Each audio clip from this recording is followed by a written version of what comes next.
નમસ્કાર, ગુજરાત ન્યૂઝમાં આપનું સ્વાગત છે। સુરતના સરથાણા પ્રાણી સંગ્રહાલય નેચર પાર્કનું ઉનાળુ વેકેશન ફળ્યું। ઉનાળુ વેકેશન દરમિયાન સુરતના સરથાણા પ્રાણી સંગ્રહાલયને લઈ નેચર પાર્ક રેકોર્ડ બ્રેક મુલાકાતીઓની સંખ્યા નોંધાવી છે। 5 મેથી 8 જૂન દરમિયાન 1.94 લાખથી વધુ લોકોએ નેચર પાર્કની મુલાકાત લીધી, જે ગયા વર્ષ કરતાં નોંધપાત્ર વધારો દર્શાવે છે। દક્ષિણ ગુજરાતના વિવિધ શહેરો અને ગામડામાંથી પરિવારો, બાળકો અને યુવાનો મોટી સંખ્યામાં જોવા આવ્યા હતા, જેના કારણે પાર્કમાં ઉત્સાહપૂર્ણ માહોલ જોવા મળ્યો હતો। આ અવધિમાં નેચર પાર્કને 40.39 લાખની આવક થઈ છે, જે પાર્કના વિકાસ અને જંતુઓની સુખાકારી માટે ઉપયોગી થશે। વેકેશન દરમિયાન ખાસ કરીને બાળકો માટે વિવિધ શૈક્ષણિક અને મનોરંજક પ્રવૃત્તિઓનું આયોજન કરવામાં આવ્યું હતું, જેના કારણે પરિવારોએ અહીં સમય વિતાવવાનો આનંદ માણ્યો। પાર્ક મેનેજમેન્ટે પણ સુરક્ષા અને સુવિધાઓ માટે વિશેષ વ્યવસ્થા કરી હતી। સરથાણા નેચર પાર્કમાં વાઘ, સિંહ, દીપડા, રીંછ અને જળ બિલાડી જેવા દુર્લભ પ્રાણીઓ ઉપરાંત અનેક પ્રકારના પક્ષીઓ પણ દર્શકોનું મુખ્ય આકર્ષણ રહ્યા। બાળકો અને યુવાનો માટે પ્રકૃતિને નજીકથી સમજવાનો અને જાણવાનો ઉત્તમ અવસર મળ્યો। વેકેશન દરમિયાન પાર્કની મુલાકાતે આવેલ લોકો માટે માર્ગદર્શન અને માહિતી કેન્દ્ર પણ કાર્યરત રાખવામાં આવ્યા।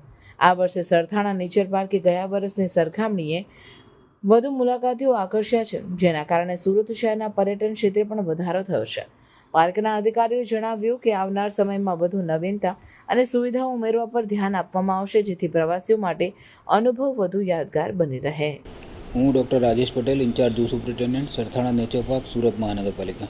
ખાસ કરીને વેકેશન દરમિયાન કેટલા લોકોએ મુલાકાત લીધી અને કેટલી આવક? દર વર્ષે સરથાણા નેચર પાર્કમાં દિવાળી અને ઉનાળા વેકેશનમાં મોટા પ્રમાણમાં મુલાકાતીઓ મુલાકાત લેતા હોય છે।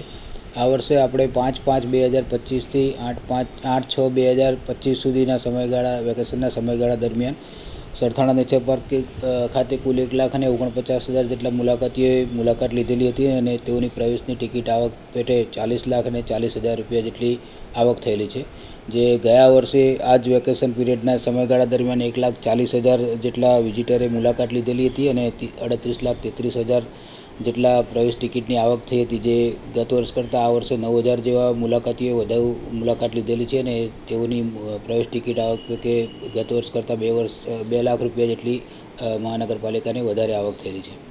ખાસ આપણા પ્રાણી સંગ્રહાલયમાં આકર્ષણના પ્રાણીઓ કયા કયા છે? ખાસ લોકોને શું મજા આવે?